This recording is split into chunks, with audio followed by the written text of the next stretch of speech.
എടാ സക്കീറേ, ഈ സ്റ്റേറ്റിന്റെ മുഴുവൻ പോലീസിനെയും ദാണ്ടിങ്ങനെ ചൂണ്ടുവിരലിലിട്ട് കറക്കുന്ന ഹോം മിനിസ്റ്റർ ലാഹേലി വക്കച്ചന് 24 നാഴിക നേരം തികച്ചു വേണ്ട നിന്നെ പായും തലയണയും കെട്ടിയടിപ്പിച്ച് ഈ സ്റ്റേറ്റിൽ നിന്ന് ചവിട്ടി പുറത്താക്കി നാട് കടത്താൻ.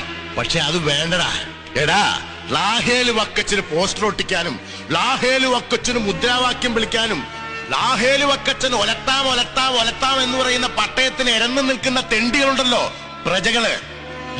ലക്ഷക്കണക്കിനുണ്ടടാ വക്കച്ചന്റെ പാർട്ടിയില്. ദാണ്ടേ പട്ടിയെ ഞൊടിക്കുന്നത് പോലൊന്നും ഞൊടിച്ചാ മതി, അവന്മാര് വന്ന് കടിച്ച് കീറി തിന്നും നിന്നെ. അതും വേണ്ടടാ. ദാണ്ടേ ഇരുമ്പുണ്ട പോലത്തെ മസിൽസ് ഉള്ള നല്ല പാറപ്പണിക്കാര് പാണ്ടികളുണ്ട് എന്റെ തോട്ടത്തില്. ആൾക്കോരോ ഫുള്ള് വെച്ച് വാങ്ങിച്ച് അവരുടെ അണ്ണാക്കയിലോട്ട് ഞൊട്ടിച്ചു കൊടുത്താ മതിയടാ. വന്ന് കൈയും കാലും കൂച്ചി കെട്ടി കൊണ്ടുപോകും അങ്ങ് പാലാഴി എസ്റ്റേറ്റിലേക്ക്. എന്നിട്ട് ആള് വലിപ്പത്തിലുള്ള ആസിഡ് കന്നാസിലിട്ട് നിന്നെ ദ്രവിപ്പിക്കും.